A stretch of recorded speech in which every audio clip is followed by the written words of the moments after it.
It's Wednesday, December 14th, and the FCIAC Winter Tour is at Central High School today, stopping to bring you the latest news in this coffee break news brief, including that a pedestrian was struck and killed in Shelton on Friday near the hiking trails on Shelton Avenue. Just after 5 in the evening, police discovered the victim, 48-year-old Ronald Richard, lying in the road. According to Shelton police, their initial investigation revealed that 45-year-old Christopher Goldspink of Shelton was traveling south on Meadow Street and struck Richard as he was crossing the street there. Richard was transported to the hospital where he later died from his injuries. The Shelton Police Traffic Division is currently investigating that accident. No charges have yet been filed at this time, but police are asking any witnesses with information to contact them at 203-924-1544. And on the eve of today's 4th anniversary of the killing of 26 adults and children at Sandy Hook Elementary School, New Canaan High School Principal Bill Egan alerted parents, students, and staff about a threatening social media message involving the school. In an email sent to students and staff, Egan said in part, there was a report on Tuesday of a threat made via Instagram. Egan said, please know this was looked into and there was no factual basis for any threat. He said the school is safe. Egan went on to say that he generally does not share reports with the school community. However, a number of events came together in time and space, and a number of rumors were generated about that event during the day.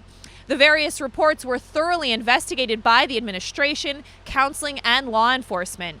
Egan said, we're confident that there has been no threat about which there needs to be any concern. But there's more on that story at ncadvertiser.com. And the Milford Police Department Special Investigation Unit is looking for a missing teenage girl. 17-year-old Sonia Collins was last seen December 10th at her home in Milford and may have been heading to the East Hartford Waterbury area. Collins was last seen wearing a blue winter jacket, black pants, and boots, and is described as a tall black female, approximately 5'7" and 120 pounds, with brown hair and eyes. Anyone with information regarding her whereabouts is asked to contact the Milford Police Department at 203-878-6551. And some news in the FCIAC conference this morning. 1 year after making the biggest change in league history, cutting the 50-year-old FCIAC football championship, the league voted against making another drastic change that would have aligned the traditionally stronger football schools into their own division. Instead, it chose to make minor moves to even up the talent in its 2 divisions. Dave Scholes, the league commissioner, said that the competitively balanced schedule proposal failed to receive the 9 votes necessary for adoption by the FCIAC. The proposal failed in a 9-8 vote by FCIAC principals. The league did not release how the voting broke down by school. There will, however, be some minor changes to the FCIAC football landscape in 2017. Bridgeport Central will move from the Eastern to the Western Division in the 17-team league, which must have 1 division with an odd number of schools. Also, Ridgefield and Danbury will switch divisions, which will put 4 of the top 8 schools based on winning percentage from the past 2 seasons in each division. But for more information on those changes, read our story at han.network.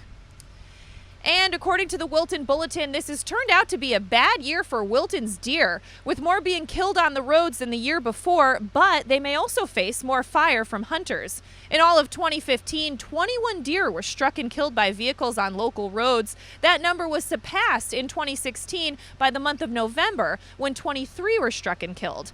Nobody, however, was reported injured in those accidents. A wildlife biologist for the State Department of Energy and Environmental Protection said he also expects a possible larger harvest in Wilton this year in the archery season. And finally, if you were on I-95 in Fairfield yesterday, you may have spotted a big procession and a lot of fanfare. State and local law enforcement assisted Wreaths across America on their journey to Arlington National Cemetery. Check out this video shared by the Fairfield Police Department.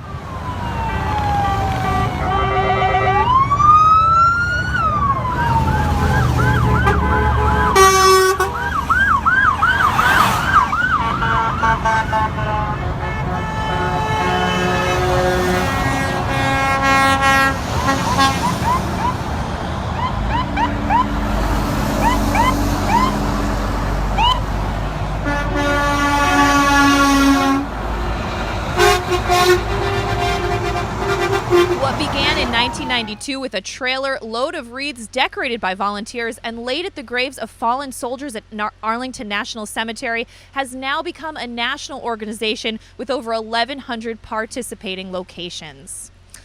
Well, that does it for this coffee break news brief on the HAN network. We're headed to Ridgefield High School next, and you can follow all the tour action on HAN.network.